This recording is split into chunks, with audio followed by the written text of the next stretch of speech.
Welcome to This Explainer. Today, we're diving into a fascinating hidden narrative. We're going to move way past the common perception that Islam in America is just a modern phenomenon, because, as you'll see, the truth is so much deeper. Let's just jump right in with a massive question. What if Muslims were actually connected to the story of America long before the skyscrapers, before the highways and the modern mosques? When most people think about Islam in America, their minds instantly jump to the present day. But American history, it's like a giant puzzle, and this piece goes back a lot further than you might think. We're all pretty used to the familiar story, right? Pilgrims, colonies, presidents, revolutionaries. That's the standard textbook version we all learned. But running right parallel to that is an untold, much deeper narrative. We're talking about African Muslims, early scholars, immigrants, and communities that quietly, but profoundly, became part of the American experience. This isn't just a story about religion. It's fundamentally about identity, freedom, migration, and honestly, the incredibly complicated history of America itself. So let's get into Chapter 1, The Hidden History. Long before Islam became super visible through modern Islamic centers, Muslims were already a really vital part of the broader Atlantic world.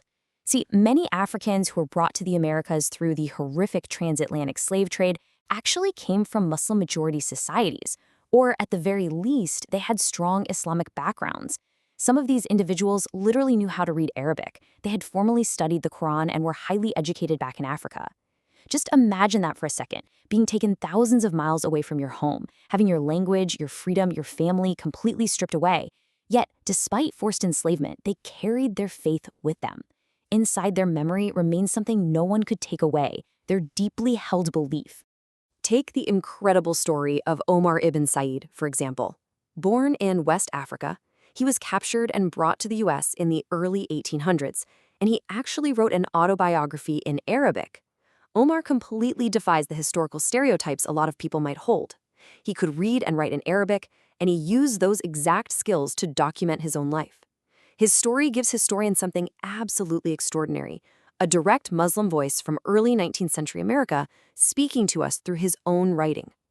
It's just a really powerful reminder that the people forced into early American history were human beings with rich educations, memories, cultures, and beliefs. Moving on to Chapter 2, The Founding Conversation. This brings us right to the founding of the nation itself. As the First Amendment was being drafted to protect religious exercise, well, who was actually included in that vision? How did Americans during the founding era even understand Islam?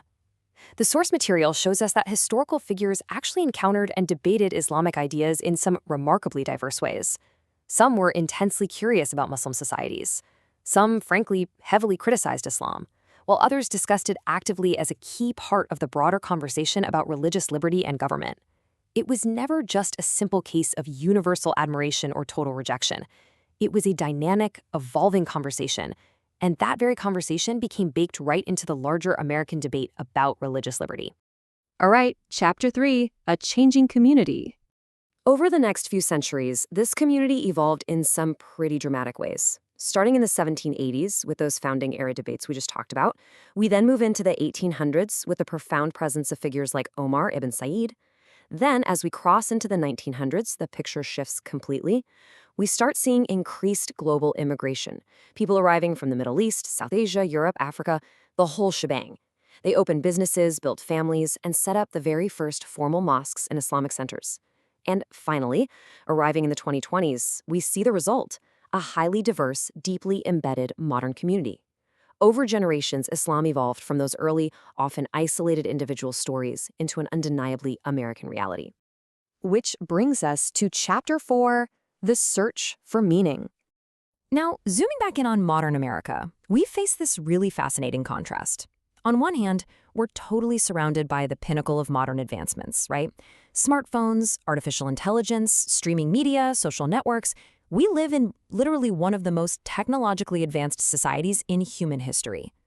Yet, despite all of that, we still grapple with enduring human questions. Why am I here? What happens after death? How should I live my life? Technology, for all its wonders and instant communication, doesn't automatically answer these deeply rooted human inquiries. And for many Americans, These questions eventually overshadow material success, sparking a really profound spiritual search. At the very center of that search for many is the concept of Allah, the one creator to whom human beings are accountable.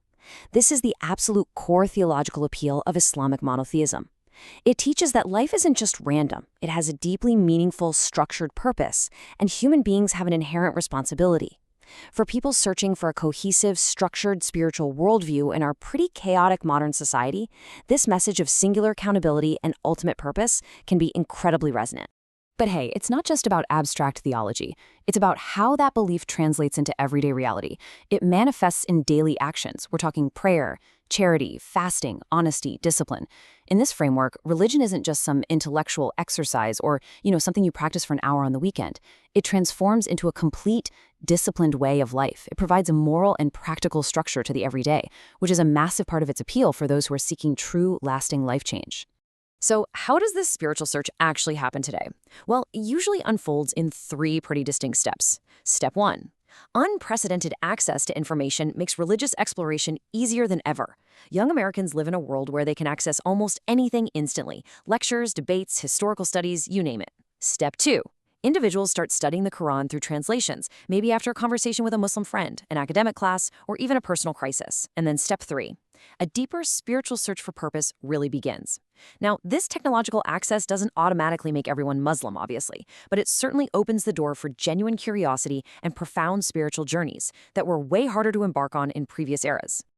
Okay, let's jump into Chapter 5, Beyond the Stereotypes.